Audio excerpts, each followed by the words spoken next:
We have made it through the 4.5 months that make up the legislative session. What are some of the highlights for you, Senator? Yes, it's hard to believe that we have finally made it to the last day of session, but this has been the most productive session that I've been a part of. A few of the things that we were able to accomplish this week is one, prevailing wage reform. This would mean government construction projects would not cost more than private business construction projects. This is definitely better for the taxpayers who are the ones that fund these projects. We were able to pass the arts and entertainers tax, an extension of that, so that money would go to the 5 cultural partners. The arts and entertainers tax taxes athletes and entertainers that come into the state, such as Tom Brady. When the New England Patriots come to play the Kansas City Chiefs, then Tom Brady is taxed as far as for Missouri state income, the amount of time that he is here to play. That bill also included historic tax credit reform and then an amateur sports tax credit, which is how we were able to lure the SEC basketball tournament to St. Louis, as well as the NCAA National Wrestling Championship also to the Scott Trade Center in St. Louis. We also passed Business Premises Safety Act, which basically says if someone is committing a crime on your business property and they get hurt, then they can't turn around and sue the business owner because they got hurt. I'm really proud that we were able to pass a tax cut for working Missourians. The tax cut would go from 5.9% of your income to 5.5%. It is revenue neutral since it phases out the federal income tax deduction, but then there's also some revenue triggers that could bring that income tax percentage down to 5.1%. We also passed a corporate tax decrease that would decrease corporate taxes to help lure businesses and corporations here into the state of Missouri. That tax rate would go from 6.25% down to 4%. One of my resolutions that I was able to put through is dealing with United States term limits for our counterparts in Washington, D.C. Currently, we have term limits for state senators as well as state representatives here in Jefferson City, but our counterparts in Washington, D.C. do not have term limits. My resolution would call for an Article 5 convention so we could talk about term limits for our federal counterparts in Washington, D.C. We were also successful in moving the right-to-work vote to the August ballot. We want to get this right-to-work issue settled as soon as possible, so I was glad to vote to move that right-to-work vote into the August primary. Some of the other things were Senate Bill 1007,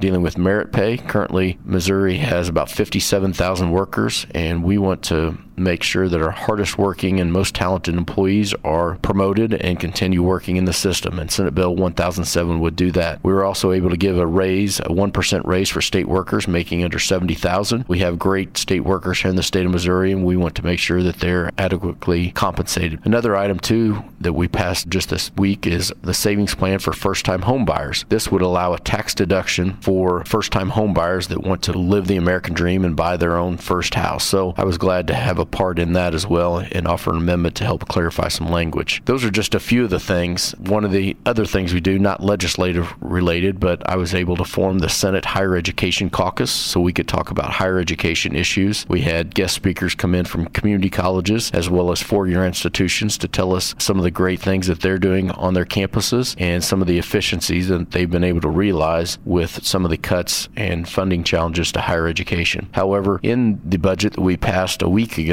we were able to fully fund the foundation formula for elementary and secondary education, which means over $98 million more for our schools around the state. We also included stable funding for higher education, reinstituted the $68 million cut and withhold that the governor had recommended. We weren't able to get everything passed this week, but the majority of things we were able to get through. A couple of those things that we were not able to get through this week, one was video lottery terminals. I think that this is something that many businesses in my 8 counties would love to have 3 to 4 video lottery terminals in order to help promote business and bring those constituents into their business. Another is sportsbook. With the recent Supreme Court ruling that says that any state can offer sportsbook, not just the state of Nevada, it was unfortunate that we were not able to get something done this past week, even though we only had really a week to work on that. So I look forward to next January picking up where we left off and working on video lottery terminals as well as legalizing sportsbook in the state of Missouri.